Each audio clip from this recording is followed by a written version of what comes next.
دیکھیں جی بڑی عام بات کی طرف کو جو دلائی ہوئی ہمارے نا پاکستان کی ایک بڑی عجیب تماشا ہے. یہاں جس کو بڑی کرسی ملتی ہے نا، جس کو بڑی کرسی ملتی ہے اقتدار کی، چاہے کوئی بھی پارٹی ہو، جس کو اقتدار کی کرسی ملتی ہے وہ کرسی پہ آ کے سب سے پہلے یہ سوچتا ہے مرزائیوں کو کیسے حقوق دینے ہیں. اس ملک میں ایسے لگتا ہے جیسے حقوق صرف مرزائیت کے ہیں، باقی تو سارے کیڑے مکوڑے ہیں. اور یہ اپنی حیثیت ہم نے خود خراب کی ہے. حضرات بڑی زیادتی ہے، ان کی سرپرستی ہوتی ہے سرکاری طور پر اور ان کو باہر سے فنڈنگ ہوتی ہے. میں نے ابھی تقریر کی ہے نا، تو جو میں نے تلخ تھوڑے شدید جملے بولے ہیں یہ بھی نیٹ پہ جائیں گے، وہ اس میں سے کاٹ کے پھر کہیں گے وہ دیکھیں پاکستان میں ہمارا جینا ان مولویوں نے حرام کیا ہوا ہے، اس کے اوپر بھی پیسے دیں گے، اس کے اوپر بھی پیسے دیں گے. وزار مرزا بھی کافر اور اس کے ماننے والے بھی مرزا بھی کافر، اس کے ماننے والے بھی کافر. اور جس بندے نے کسی مرزائی کا جنازہ پڑھا وہ بھی کافر، اس کا اسلام گیا، اس کا نکاح گیا.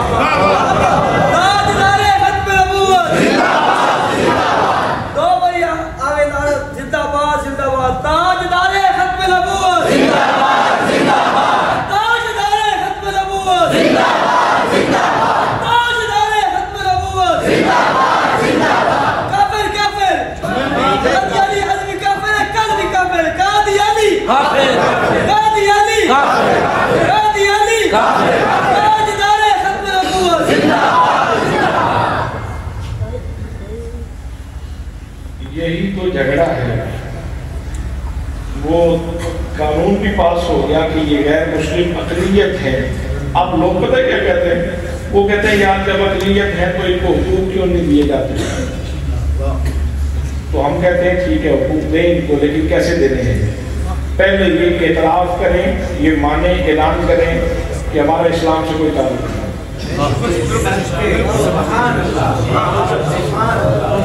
یہ اعلان کر دیں کہ ہم کافر ہیں، ہمارا اسلام سے کوئی تعلق نہیں، ہمارا نبی کریم صلی اللہ علیہ وسلم سے کوئی تعلق نہیں، نبی کی حدیث سے کوئی تعلق نہیں، نبی کے قرآن سے کوئی تعلق نہیں، ہمارا اس دین سے کوئی تعلق نہیں، ہمارا نیا دین ہے، ہماری نئی سوچ ہے، ہمارا نیا تعارف ہے. وہ اگر نئی سوچ کے ساتھ وہ آتے ہیں تو ٹھیک ہے انہیں حقوق دیں، لیکن اگر حقوق کے نام پہ اگر یوں کہا جائے کہ محمد رسول اللہ والذین معہ اشداء علی الکفار، اس کی کوئی تشریح یہ کرے کہ اس سے مراد محمد مصطفیٰ کی ذات گرامی نہیں بلکہ غلام احمد قادیانی ہے، ایسے حقوق کو ہم نہیں دے سکتے. ایسے حقوق ہم نہیں دے سکتے. ایسے حقوق ہم کوئی یہ کہے کہ انا اعطیناک الکوثر میرے بارے میں آئی ہے، قادیانی اگر یہ کہے کہ انا اعطیناک الکوثر میرے بارے میں آئی ہے تو کیا یہ حق اسے دیں گے؟ اگر قادیانی یہ کہے کہ وہ مبشرا برسول یاتی من بعد اسمہ احمد، جناب عیسیٰ جو اعلان کرتے رہے کہ میں خوشخبری دے رہا ہوں کہ میرے بعد ایک ہستی آئے گی جن کا نام نامی، اس میں نامی احمد ہوگا، اور اس احمد سے مراد مرزا قادیانی ہے، تو کیا یہ حق دیں گے آپ کو؟ ایسے حق نہیں ملتا قادیانی کہ وہ قرآن کی تفسیر بھی غلط کریں، وہ احادیث پہ بھی قدر بھی مدد کریں. پیر مہر شاہ صاحب چلے گئے تھے حجاز مقدس میں، انہوں نے کہا بقیہ زندگی کو بلا رہے گے. تو وہاں پہنچے تو سرکار نے فرمایا میرے بیٹے مہر علی شاہ یہاں کیا کر رہے ہیں؟ مرزا میری احادیث کو تعویل کی کینچی سے کاٹ رہا ہے اور تم یہاں بیٹھے ہو، جاؤ جا کے اس کا مقابلہ کرو. اور پھر آپ نے یہاں آ کے اس کی منجی ٹھوکی،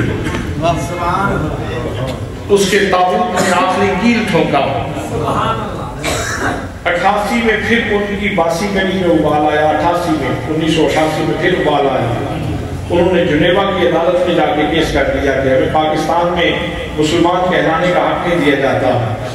تو پھر یہ ادارہ جس میں آپ بیٹھے ہوئے ہیں اس کے سرپرست اعلیٰ جن کا نام نواب ریاست ضیاء محمد حضرت جسٹس پیر محمد کرم شاہ الازہری رحمۃ اللہ کے تعالیٰ ہے، یہ ہستی صدر ضیاء اللہ نے کہا کہ سب آپ جا کے پاکستان کا دفاع کریں اور عقیدہ ختم نبوت کا دفاع کریں۔ حضرات پوری دنیا کا ذہین ترین دباؤ وہاں موجود تھا قادیانیت کا تحفظ کرنے کے لیے۔ پیر صاحب فرماتے ہیں جب میں نے وہاں جا کے گفتگو کی تو ابتدا میں کوئی ایک بار بندہ ہمارے بارے میں کوئی نرم سوچ رکھتا تھا، باقی سارے مخالف تھے، وہ کہتے تھے کمال ہے کیوں نہیں حکم کیے جاتے، لیکن جب آپ فرماتے ہیں جب میں نے دلائل دیے تو آخر میں سب یہ کہہ رہے تھے پیر صاحب جو آپ کہتے ہیں وہ ٹھیک ہے، ملتا ٹھیک نہیں۔ دین و ملت کی ضیاء پیر محمد کرم شاہ، دین و ملت کی ضیاء پیر محمد کرم شاہ، اسیر کیسوء مصطفیٰ پیر محمد کرم شاہ، اسیر کیسوء مصطفیٰ پیر محمد کرم شاہ، تاجدار ختم نبوت زندہ باد زندہ باد۔ حضرات ہمارے بزرگوں نے اس کے اوپر بڑا پیرا دیا ہے اس عقیدے کے اوپر، اور میں نے آپ کو مشکل بات تھی، میں نے کہا تھال میں یہ مشکل بات چھیڑوں گا تو میرے دوستوں کو سمجھ آئے گی کہ نہیں سمجھ آئے گی، لیکن یہ باتیں بتانا بہت ضروری تھی، یہ باتیں بتانا بہت ضروری تھی کہ ہمارا نبی